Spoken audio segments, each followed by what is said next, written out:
Hello everybody and welcome to Drydock episode 35. Just a couple of quick updates. Most of my library is now out and about, as you can hopefully be seeing on the screen now. So it's back up to full steam with research and such like. And obviously that's as I said, that's just the books. That's not including all the loose papers. That's not including the digital books. That's not including all the saved articles, etc., etc. So anyway, on with les questions.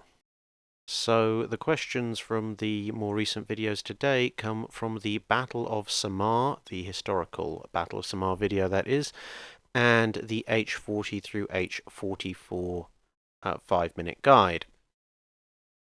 So for the Battle of Samar video, the primary sources used were C. Van Woodward's 2007 Battle for Leyte Gulf, which covers the battle quite extensively.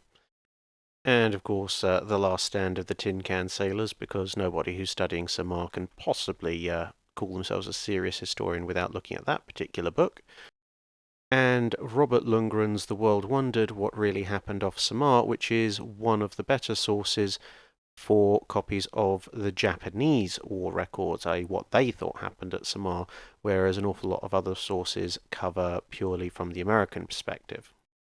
And as I said last week, those are the primary sources I used. Obviously, there were many others, but you don't want a 20-minute video listing off obscure papers and such like, but never mind. So from this video, Bismack asks, can you talk about the effect Hermann Goering has on the Kriegsmarine and how much of it was blown out of proportion? Well, much like the RAF in the interwar period, Goering had the opinion that anything that flies belonged to him and him alone, so there would not be any kind of army air service or fleet air arm in Germany. Everything would belong to the Luftwaffe, which of course he was in charge of. Now, of course, this was a somewhat backward view, but as we just said, it was a view that wasn't exactly uncommon during the interwar period. The British ran with it for quite a while until its flaws became apparent. On the other hand, you had the Imperial Japanese Army Air Force and the Imperial Japanese Navy Air Force, and yeah, perhaps having two completely separate air arms wasn't such a good idea either. But this did lead to the rather unusual situation of aircraft being deployed on Kriegsmarine vessels, but actually being part of the Luftwaffe. So, for example, when the Graf Spee was flying its Arado 196s around during its first and only wartime voyage, those pilots were actually members of the Luftwaffe, not members of the Kriegsmarine. But to get more to the point, the effect Hermann Goering had, well, he did say no a lot. This is true, and this is often blamed for why the Kriegsmarine, for example, didn't get aircraft, carrier aircraft, and such like developed. And as I say, it has to be said, yes, he did say no to a lot of things, but on the other hand, he did say yes to other things. Some of those he was ordered to by Hitler, others he said of his own accord. The main way he stymied the Kriegsmarine was that insistence that everything ultimately had to be subordinated to him. So Grand Admiral Raeder at one point asked, can we have several dozen squadrons of aircraft? And Goering was happy to give him that as something that would be tactically under the command of the Kriegsmarine, but Goering still insisted that strategically and overall they would still be under the command of the Luftwaffe, which obviously meant that the aircraft they would receive and everything would start off with kind of land-based aircraft approaches, and then they'd be adapted for sea-based use, which wasn't wasn't ideal. But part of the reason Goering said no a lot of the time, because remember, he did get the Bf-109T and the Ju-87C actually developed for use on the Graf Zeppelin, but one of the reasons Goering said no a lot of the time was that he had to say no because Germany just did not have the industrial capacity to fight the war it ended up picking. And so, obviously, with Goering more worried about the land-based Luftwaffe, he was going to prioritize resources for them. So when the Kriegsmarine asked for relatively small batches of specialized aircraft, whether or not it was his pride talking, the fact that he said no to a lot of it was actually strategically fairly sensible, because the amount of resources that you would invest in maybe a couple of hundred naval aircraft with all the design spec changes that were involved could definitely be put to better use elsewhere. So yeah, sort of six on one and a half dozen of the other. He did hamper the Kriegsmarine's aircraft development, no doubt about it, but nowhere near as much as he's sometimes credited for, because some of the times he said no were perfectly justified, and even if the Kriegsmarine had its own full strategic command of its own air forces, it's unlikely they would have got those resources anyway. On a similar note, Archie Scriven asks, did the Kriegsmarine ever consider building escort carriers or at least converting cargo ships like HMS Audacity? Yes, they did. They had a number of cruisers and merchant ships at various stages of consideration or partial construction for building into smaller carriers, but obviously none of them actually came about in the end. Augusto Solari asks, why was Kurita so cautious if he was basically running a suicidal attack? Well, it's always difficult to know without getting direct answers from the man himself, and when he was interviewed post-war, Kurita was more than a little reticent and self-contradictory in places. But at the same time, it has to be acknowledged he had just had his flagship, the Otago, blown out from under him on his way to Samar and had to be fished out of the water. So he wasn't even a particularly, even for an admiral, he wasn't a particularly young man by the time of the action off Samar. So being chucked into the ocean, hauled out again, kept up for sort of 36, 48 hours with minimal sleep, and then chucked into a battle which seemed to make virtually no sense to him. You can probably forgive a few lapses of judgment in those circumstances. But then again, Japanese admirals seem to have this bit of a problem where they were inducted into this culture of attack, attack, attack, but quite often when it actually came to the attacking part, they suddenly came overall very cautious. So yes, it's difficult to know. It's probably certainly the environmental factors and the immediate run up to Samar would have affected his judgment. But he just doesn't seem to have been on top of his game, to be honest, at that point. And I think that's the largest cause. He definitely should not have been in command at Samar. Pokemon asks, was there any ship where the retrofit or modernization had a negative effect on the fighting capability of the ship? And if yes, which were they? Well, yes, quite a number actually, but it depends on exactly how you define negative effect on fighting capability. Quite a number of the Royal Navy's C-class and some of the D-class cruisers from World War One were refitted as anti-aircraft cruisers in World War Two. Now, obviously, for World War Two. Now, that obviously meant that they had significantly increased anti-aircraft firepower, but at the same time, their anti-surface firepower was greatly reduced. So their fighting capability in a ship-to-ship action was negatively affected. Similarly, a number of ships on all sides had fairly major portions of their armament removed, usually with the rear super-firing turret, and that during World War II was mainly in response to the fact that those ships were pushing the limits of their displacement at the time, and so to incorporate radar, radio communication, sonar, where necessary, more anti-aircraft guns and things like this. Eventually, a lot of ships ended up having to give up one or more turrets, and obviously, again, that would negatively affect their surface-to-surface warfare capability, but in exchange, they gained better anti-aircraft or sensor capability. So again, swings and roundabouts. And finally, I would say a little bit of an edge case one, but the Congo class, they were retrofitted and modernized extensively to turn them into fast battleships. However, whilst this did increase their speed, increase the range of their guns, etc., etc., I would argue the overall effect was negative because you turned what were essentially mid to early World War One battle cruisers into something that tried to be a fast battleship that ended up fighting in a campaign where actual fast battleships like the South Dakota, North Carolina, eventually the Iowa, and much later on the King George V were floating around, and they just weren't up to it. Just see what happened between Washington and Hiroshima. The Congo class as a result of those refits, were then placed into situations which you would expect a battleship to fight in, and ultimately they were not battleships, certainly not by World War II standards, and they suffered accordingly.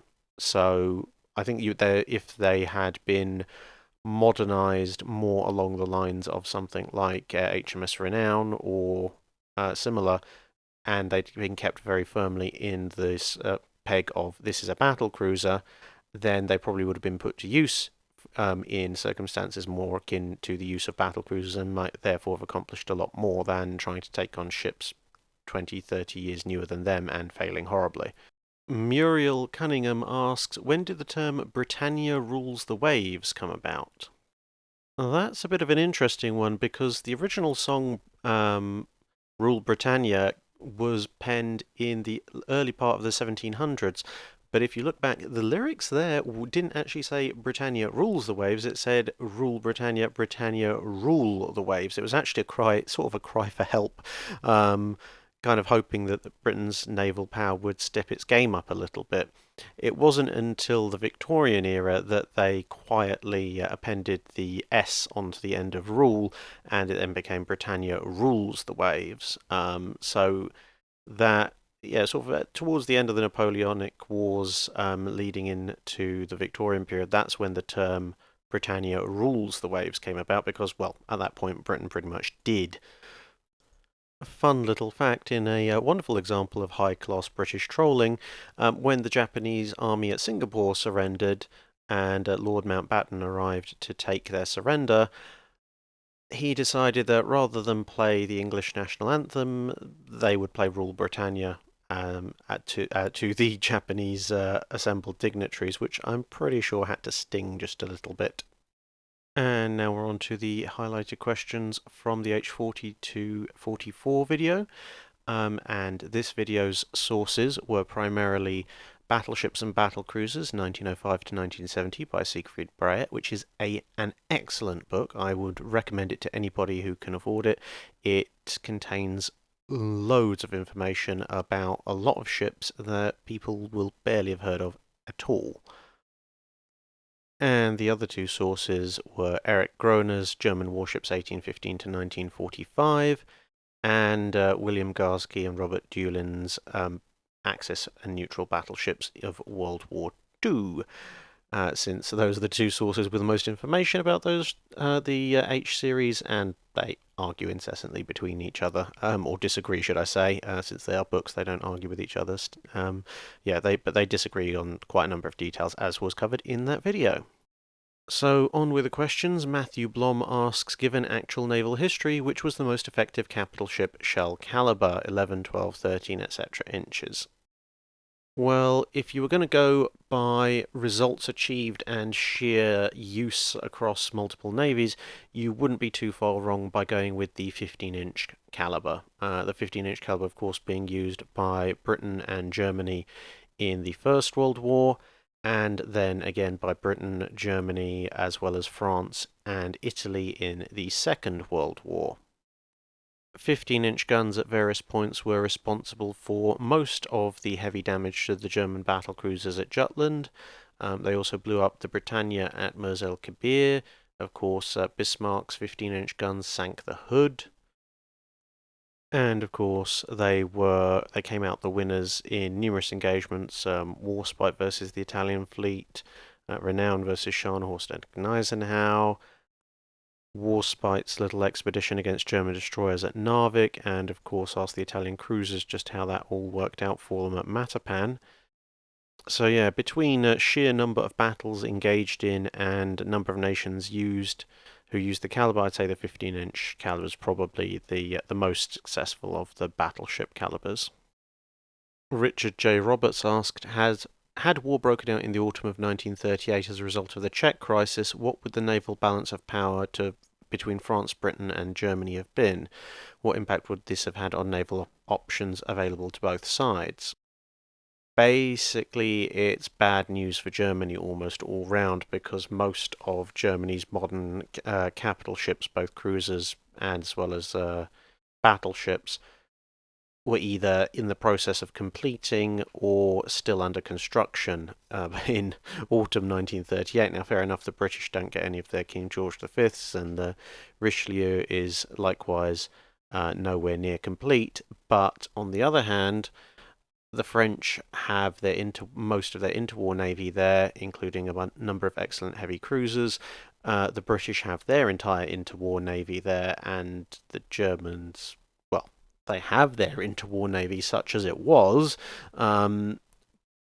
but they're basically down at that point down to some light cruisers, maybe one or two of the Hippers if they're lucky, the Deutschlands, and that is about that. So yeah, that Germany is in a lot of trouble. They don't have any kind of serious capital ship that can contend with any of the Royal Navy or Marine Nationale's capital units, so their options are far more limited. They certainly couldn't have pulled off anything like Norway in 1938-early 1939, not a chance.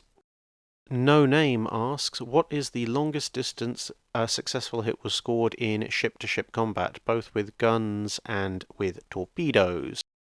So basically for guns, there are two contenders, which is Scharnhorst firing at HMS Glorious and Warspite firing at Giulio Cesare, both in World War II. And both of those engagements took place at around 26,000 yards, and in both cases hits were scored. So it's kind of a tie because it's within basically the measured distances for each of the engagements are close enough that the actual ranges are within the margin of error of each other. So it's basically a score draw between the two as to who scored exactly the longest range hit there.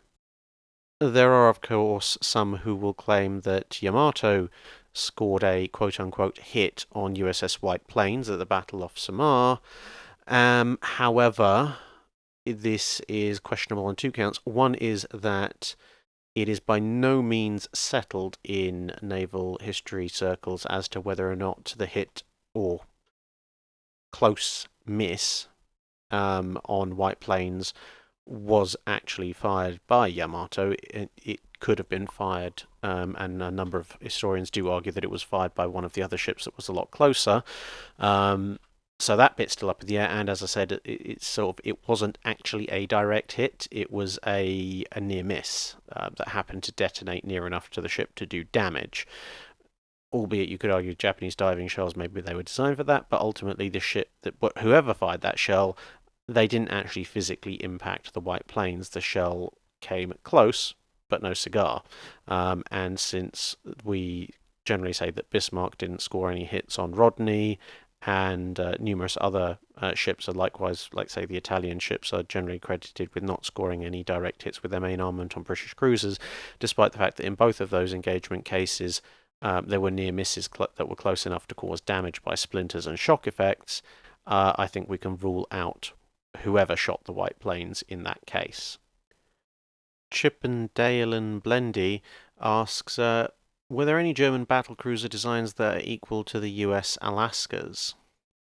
Well, as I've covered on the Drydock before, I think that if you had some kind of 1945 modernized Scharnhorst, that would stand up pretty well in a fight against the Alaskas. Ironically enough, it would probably stand up much better than the O-class, which were designed to succeed them, but there you go. Stefan asks, what are your thoughts on converting cargo ships into escort carriers in the modern age? Would it be practical or possible at all? What would be the net win-loss compared to building new aircraft carriers?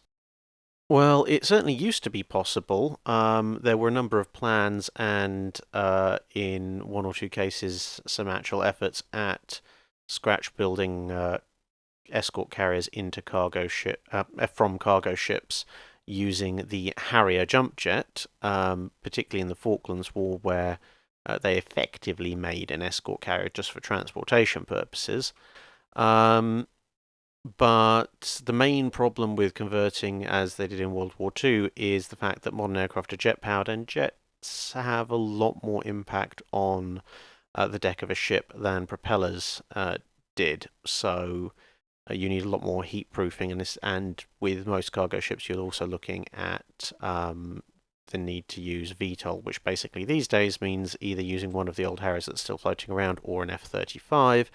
And if you're going to use an F-35, you need a heck of a lot of heat insulation to stop it just melting straight through your deck. As a short-term stopgap measure to transport aircraft in an emergency, or if you've got nothing else better to do, then I suppose, yeah, you could. But otherwise, it's just not worth it, really. I mean, if you're gonna try and go for a ship that's actually large enough to fly meaningful numbers of aircraft off, you're talking about converting something like an oil tanker or similar these days, and those ships are not built for that kind of task, and they're not built to stand up to the impact of modern weapons fire, and they don't tend to take too kindly to cutting massive great holes in them to put aircraft hangars and the like in. It's basically just advancing technology. World War II technology was a lot simpler. It was much easier to convert a merchant ship in the Second World War into an aircraft carrier compared to these days. At best, you'd get an overly expensive, incredibly slow, incredibly fragile ship that could maybe launch a few dozen aircraft and then almost immediately get sunk.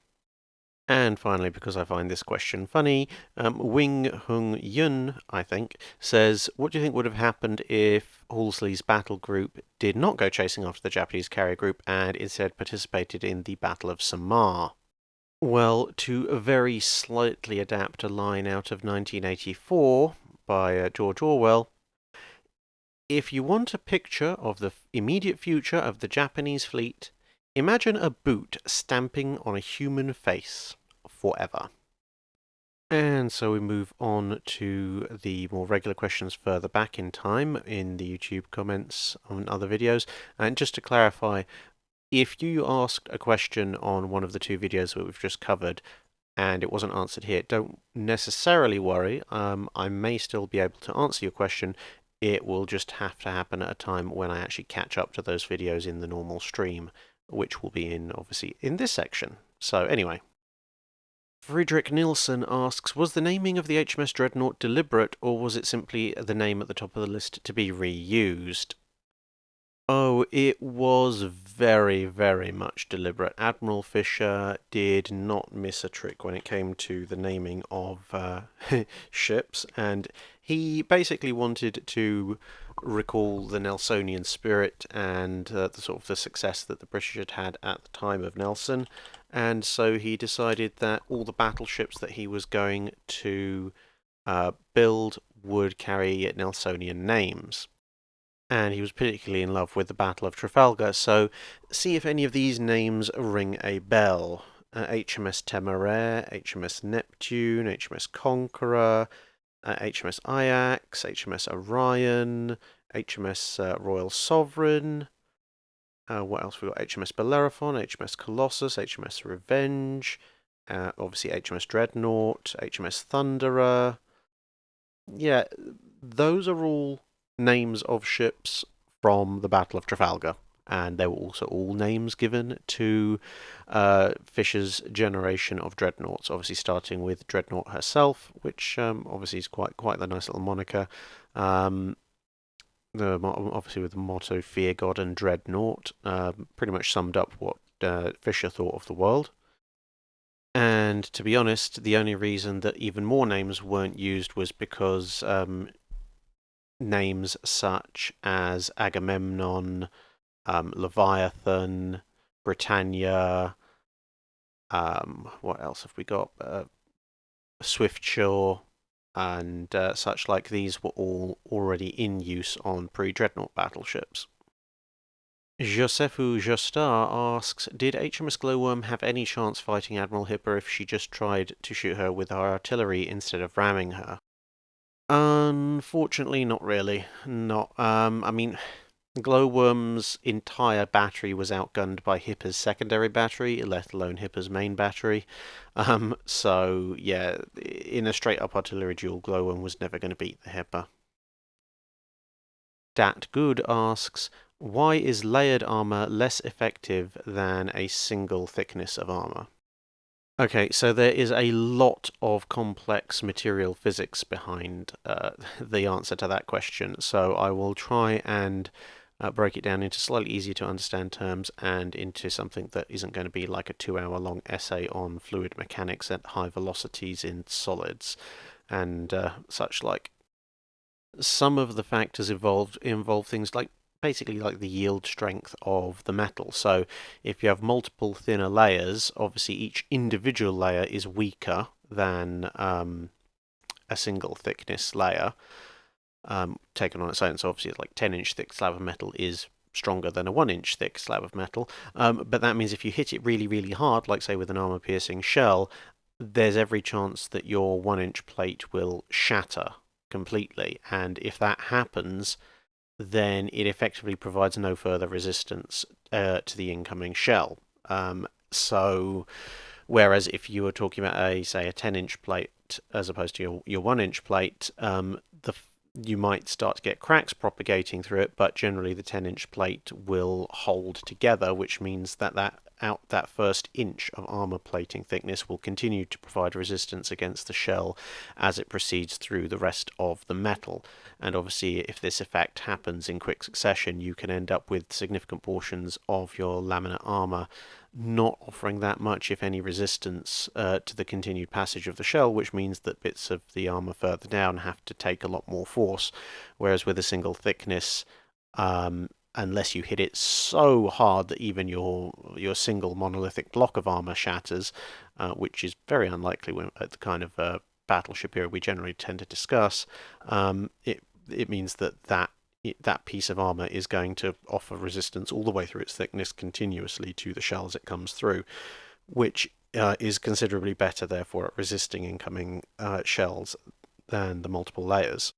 If you fancy reading a little bit more in depth on the subject, obviously that was a very, very basic summary. I would recommend going to the NavWeps page and looking up the multi-plate armor versus single solid plates pros and cons for each article by Nathan Oken, which gives a number of formulas and also a number of ranges of effect depending on the relative thickness of armor.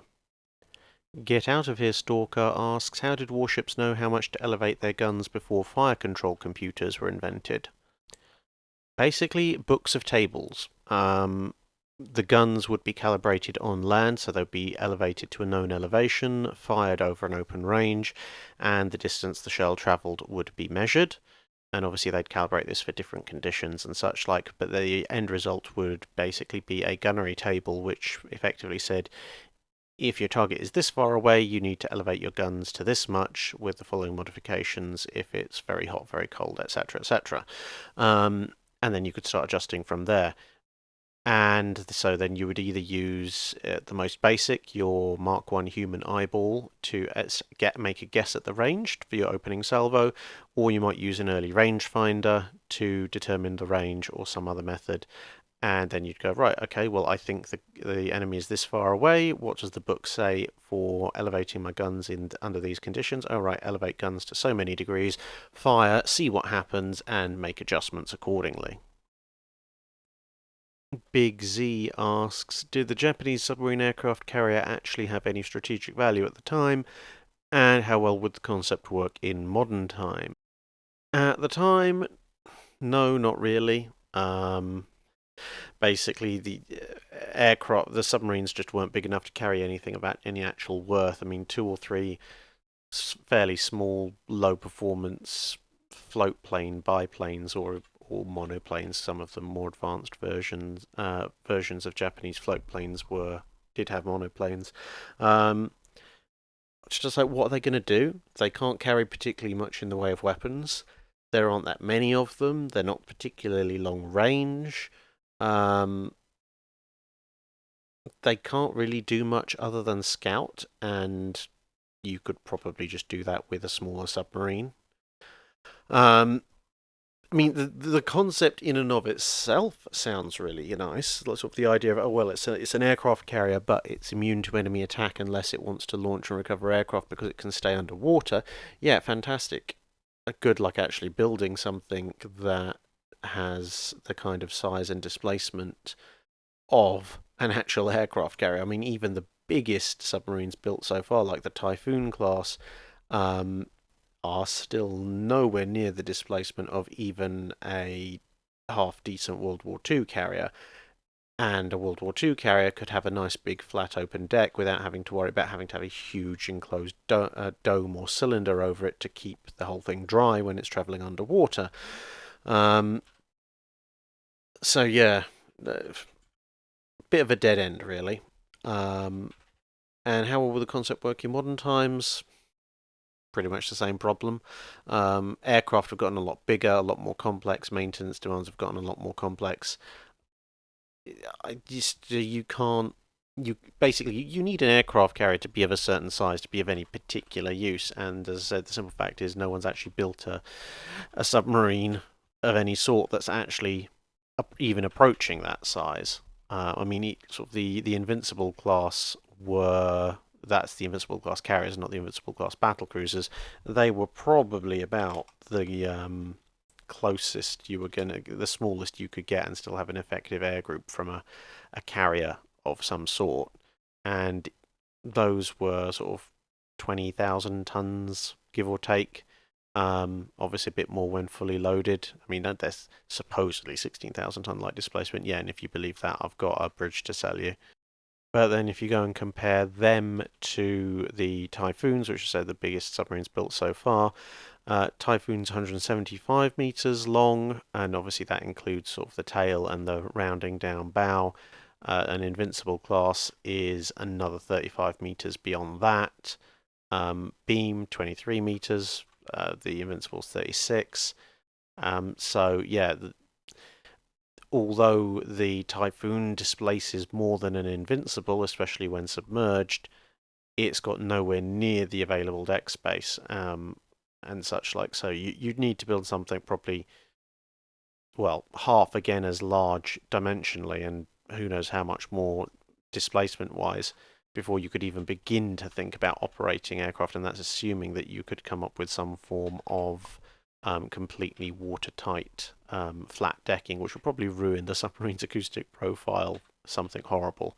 So yeah, I think submersible aircraft carriers for the minute until we develop unobtainium or some other magical metal that for some reason will only work underwater, probably a bit of a dead end. Hunter says later British battleship designs included less armouring on the conning tower. Do you think this was a good design choice or not? Personally, I think it probably was. I mean, the reasons they gave for not really having a heavily armoured conning tower anymore were fairly valid, which was basically one, nobody was using the thing, so there's no point in having. You can have infinite armour if nobody's ever going to go inside. It has zero effect.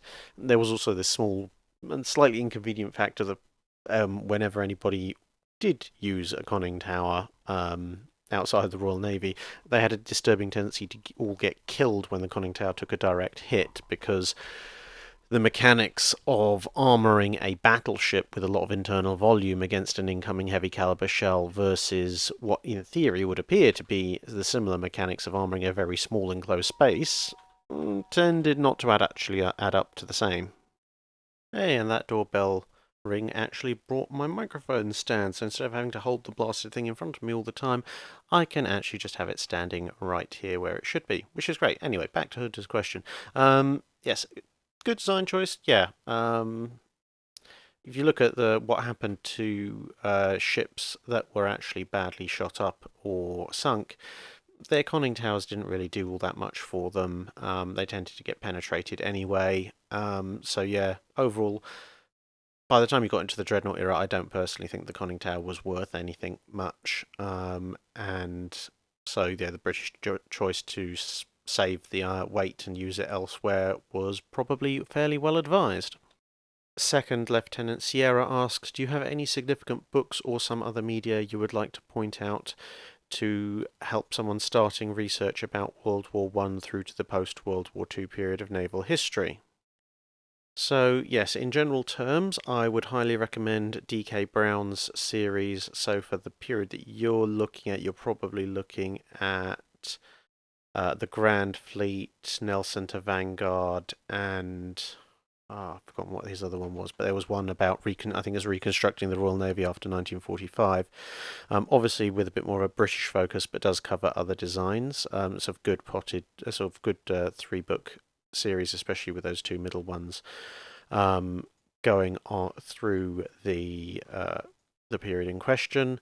Also, Siegfried Breyer's book, Battleships and Battlecruisers, 1905 to 1970, very good, a little bit more dry, but as I said before, has vast amounts of information about almost every battleship and battlecruiser, including a lot of unbuilt ones, but obviously it doesn't cover cruisers, destroyers, etc., etc.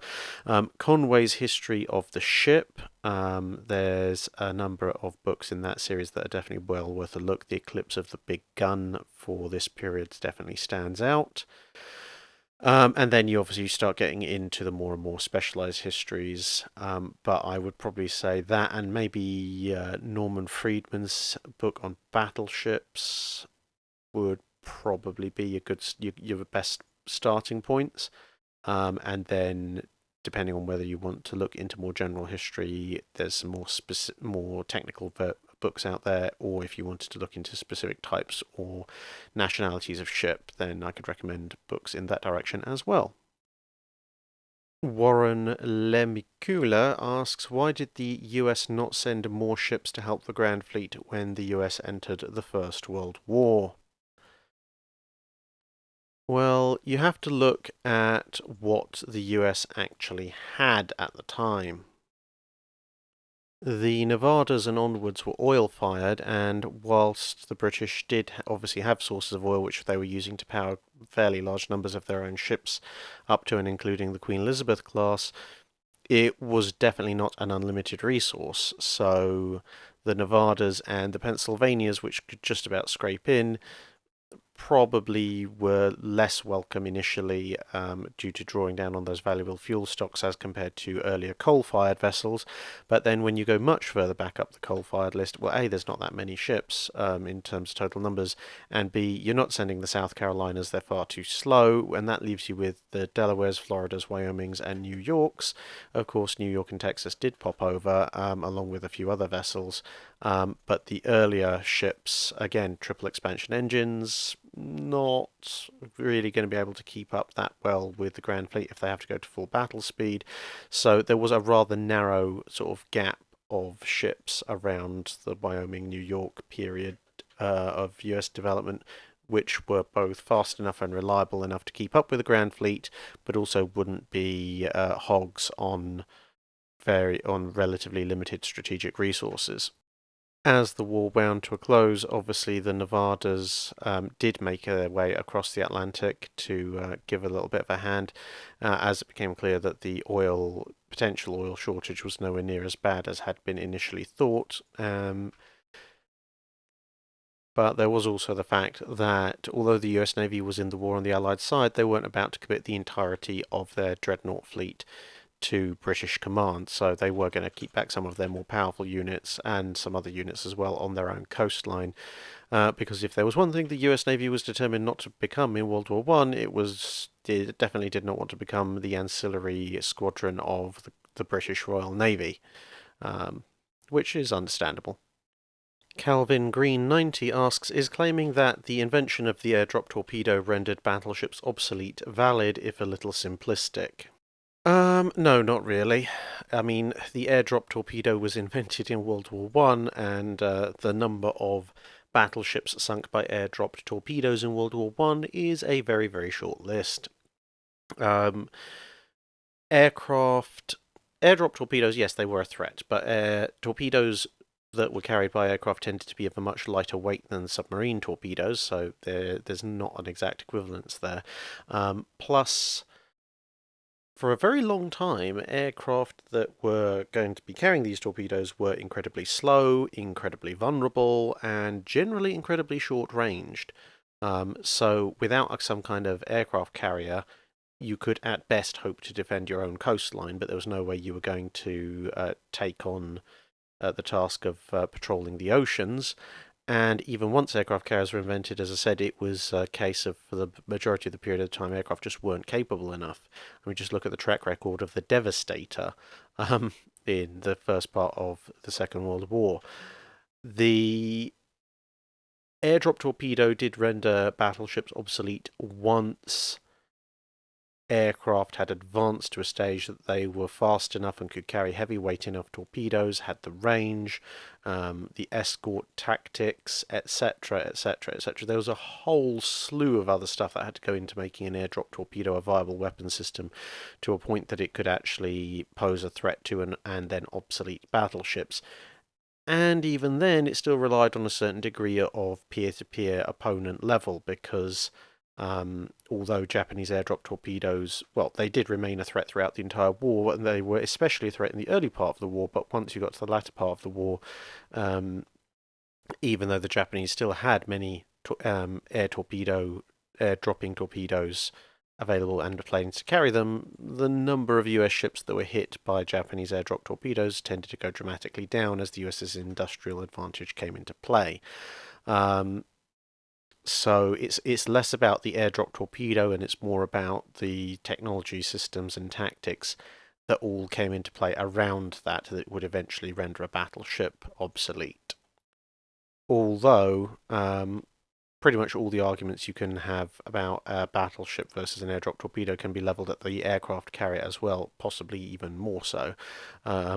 So it's generally amongst naval historians, it's less of battleships being rendered obsolete because they were vulnerable to damage, because the aircraft carrier was actually more vulnerable to damage. It's more that the battleship was rendered obsolete by the fact it could not strike out against its enemies at anything like the range and capacity that an aircraft carrier could. So it's more about offensive than defensive obsolescence. Zax asks, what were these frames seen on the rear of some warships during the World War I, World War II era? They seem to align with the position of the propellers, but I can't work out their purpose. So I think I might have covered this in an early Drydock, but basically these are propeller guards. That's the reason they line up with the propellers, and that's because on a ship such as the one you've posted, the propellers actually extend out past the sides of the ship's hull, and these are basically there both to inform people that this is where the propellers are and also to help with docking and such like, because propellers are very expensive and somewhat delicate things when they're moving at relatively high revolutions, so you do not want to either run into them or run them into things like, say, piers, because then you can't move very far and it tends to get very expensive and very high-ranking officers get very angry with you. So yeah, that's what those are for. Oh, and that last question and the subsequent ones are moving on to the Discord questions, just so everyone's aware. Urban Mongrel asks a question about dye in shells. Specifically says that in World War II, most, if not all, navies put dye in their shells, different colours for different ships, so that shell spotters could tell which shell splash came from which ship. How was this done? When did this come about? Which navy adopted it first? And why wasn't it used at the Battle of Jutland? So the use of dye, it was put in bags and it was just put in a nice convenient space between the armour-piercing cap and the shell body itself, as you can see in this picture. The idea being obviously that when the splash went up it would be a colour, so you could say, oh well, that colour is our colour, so we know that that is our shell. Which navy adopted it first seems to have actually popped up in the US and Japanese navies in the early 1930s. The French and the British then kind of began to adopt it in the late 30s and early 40s. As for why it wasn't used at Jutland, well, it wasn't invented till the early 30s, and to be honest, the use of dye was more to do with the increase in effective range of the guns, because prior to that, shell flight times were a lot less and obviously a little bit flatter as well, so you could fire your guns and you'd just go, okay, 1, 2, 3, so on and so forth. Alright, there's the splash, that's our shells, at least in theory. Obviously, at Jutland, didn't quite work out according to plan at times. However, by the time you look into the 1930s and then into World War II, ranges have significantly increased, so the odds that the shell splashes you might see 20 or so seconds or more after you'd fired your guns, they could be yours, they could be somebody else's who was closer, who'd fired later than you, there could be someone further back who'd fired before you. things were a lot more variable, and so they needed some way of easily distinguishing shells, so hence the die packs. Avrostadt asks, which ships were the most efficient or innovative from a design perspective?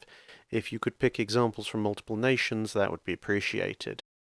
Well, in terms of battleships, HMS Vanguard was quite efficient and innovative with its use of a flared-bound transom stern to cut down on overall length whilst retaining hydrodynamics for speed, and of course that flared bow giving it excellent seakeeping. The South Dakotas, the ones that were actually built, were fairly innovative in seeing just how much you could actually cram into 35,000 tons. The Atlantas were quite innovative in as much as they were sort of a dedicated dual-purpose main armament and therefore mostly anti-aircraft vessel right from the very start, as opposed to retrofits and such like. If you want to go much further back in time, there were a number of French wooden warships, including the Océan class, which were very innovative in as much as they were practically almost production line vessels as opposed to individually handcrafted units, so they brought the idea of a homogeneous, truly homogeneous battle line into focus. The Queen Elizabeths are another good example, although in some ways they failed to hit their original design targets. They contained enough innovations in terms of things like oil firing, the concept of faster battleships, the heavy main battery, etc., that they paved the way for an awful lot more of the successive battleship designs and battleship classes, and of course it meant they were in a shape where they could still serve usefully in frontline roles in the Second World War. And to wrap this bit up, I'd say other efficient designs, the Spheraea class, very efficient coastal defense battleships. They packed an awful lot of punch into a very small hull. Obviously, the Algerie class heavy cruisers, managing to come up with one of the few properly decent heavy cruiser designs of the treaty era. And what else should we pick? And I think we'll go for the Fletchers as an example of an extremely efficient all-round destroyer design. Admiral Spoor asks, how justified was the scuttling of the French fleet at Toulon? He says, I've heard a handful of justifications, but I cannot shake the feeling, especially after listening to some French native lecturers on the Vichy period, that it was not necessary to attempt to scuttle nearly the entire force. This is a little bit of a difficult question, actually, because although if you look at it in pure cold logic terms, if the Germans had taken over the French fleet at Toulon in the state it was in at the time, and at the time the Germans tried to actually enact the takeover, the odds of them actually getting anything useful out of it are pretty slim. It would have been more of a propaganda thing than actually had any kind of practical effect on the naval conflict. So in that respect, you could argue, well, actually, you might as well let the Germans have them, because what are they going to do? There's the precious little they'll accomplish with them. On the other hand, the French at this point, obviously, they'd gone through Mers el Kabir and a number of other attacks on their fleet immediately after the surrender. And if they hadn't, can you imagine the sort of? I mean, there's enough argument over Mers el Kabir as it is. If the French fleet had let themselves be taken at Toulon, or they tried to scuttle and hadn't managed to, then everybody will be pointing at that going, yeah, look, that's exactly why the French fleet was attacked at Mers el Kabir, because nobody could possibly trust the French to scuttle their own ships, and then everybody would have been in a lot more trouble, because the Germans would have been able to take over the ships much earlier in the war. So almost from a posterity perspective, they almost had to scuttle their ships. Otherwise, yeah, they just would have been on a hiding to nothing history-wise. So yeah, you can read things either way. I mean, it is a bit of a shame, because some of the ships that got sent to the bottom during that scuttling and were then kind of never refloated and reused, could have been fairly effective units. But then again, as you probably know from watching previous Drydocks, my position is that the French Navy should have done the same as the Greek, Dutch, and Norwegian navies and just sailed off to fight the Germans, regardless of what the Germans wanted. It's not like the Germans were particularly known for keeping to their end of the treaties that they signed anyway. So there you go. Pisley asks, how many 5-inch shells could be carried by an Atlanta-class cruiser at the time of their conception? Knowing that their refits made them too heavy for their hulls, was the ammo capacity reduced to save weight? Well, a typical ship mounting the 5-inch 38 caliber dual-purpose gun would carry between 400 and 500 rounds per gun. So yeah, multiply that up by the number of guns on an Atlanta. But I can't really see the US Navy deciding to cut any of that ammo much in order to save weight, because the whole point of the 5-inch 38 was to fire extremely large numbers of shells very, very rapidly. And if you start cutting into the shell capacity, you begin to run severe risk of actually running out of ammunition during engagements, which is somewhat counterproductive to the whole idea of staying alive. So yeah, I don't think their ammo capacity would have been reduced all that much, to be perfectly honest. Stratosaurus says, ex-US Navy ECM-radar tech here. Well, hello. Says, our detachments were deployed on destroyers and DDGs, some of which were FRAM 2 conversions of late World War II era destroyers. Would it be possible to hear your opinions re Fletcher, Goering and other such destroyers, and a short discussion of FRAM 2 and DASH refits? Well, the Fletcher, Goering and other such DDs I'm definitely going to cover in 5-minute guides if I haven't done already. If you look under the playlists on the channel under collaborations, there's a collaboration video I did with Napalm Ratter that covers the Fletcher, and I think I covered the Summers as well on there. As far as the FRAM 2 and DASH systems, well, let's have a quick look at those here. So FRAM obviously stands for Fleet Rehabilitation and Modernization, which was a program that the USN undertook to get a bunch of their ships up from World War II era capabilities to more Cold War era capabilities.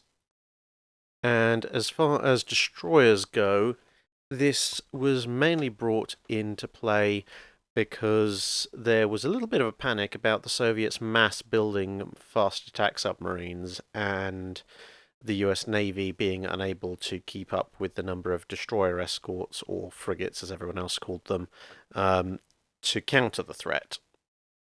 So one of the ideas was to convert existing World War II era destroyers whose own capabilities were getting a bit long in the tooth regardless, and this would allow the US Navy to concentrate its building resources on things like anti-air ships and aircraft carriers. So the idea of the FRAM upgrades for the destroyers was basically modern sonar, rocket-assisted torpedo launchers. That's the ASROC system, since submarines needed now to be engaged at longer ranges than depth charges over the back of the ship, and the rather wonderful DASH drone helicopter. So yeah, if you thought drone warfare was new, nope. 1960s, 1970s USN was way ahead of you on that. DASH was basically this little look at it. It's so cute. It's a tiny little remote control helicopter that was designed for ships that couldn't mount a full-sized helicopter, and its main purpose was basically just to be remotely piloted out carrying a torpedo to drop on an enemy submarine. There's still a few of them floating around in various odd places around the world. So with the Fletcher class, you basically ditched all but the fore and rearmost 5-inch gun and stripped out all the existing anti-submarine and torpedo tubes armament in exchange for more modern anti-submarine weapons. So obviously your ASROC launcher, you got new lightweight anti-submarine torpedo tubes, a Hedgehog mount, and obviously a little platform for a DASH drone helicopter. A few ships would get some rapid-fire 3-inch AA guns instead of the helicopter deck. The gearings were much more extensive. The gearings were effectively completely rebuilt, so they had new engines, new power plants, more More command and control facilities, obviously brand new radar and sonar, that was pretty much par for the course. And of course the Dash helicopter deck, new anti-submarine torpedoes in the smaller caliber compared to the anti-shipping torpedoes, etc., etc., as you can see in the various pictures that are going up at the moment. So yeah, basically the main difference between FRAM 1 and FRAM 2 is do you get 3-inch AA guns or do you get a Dash helicopter deck, although again there were variants on both sides of the FRAM conversions. The FRAM 2 upgrade system kept more of the ship's anti-surface guns and generally tended to drop the ASROC requirement. But as I say, it's a very long and complex discussion process because you've got the Goerings, the Fletchers, and the Summoners, which are three entirely different destroyer classes, all going through the same upgrade process in theory, but there are two different upgrade processes, so you've automatically already then created 6 different possible variants, and within that there were still further variants. So yeah, what I've covered is a sort of very high-level look at the FRAM system. Perhaps we'll do a special video that tries to break them down in a bit more detail, but hopefully some of the pictures that have been being displayed during this answer give you some further idea of what exactly was going on. And with that, I think it's time to wrap up this episode of the Drydock. Let me know what you think of the first full episode following the new format. Hopefully you're all enjoying it, and I hope to see you all in the next video. Thank you very much.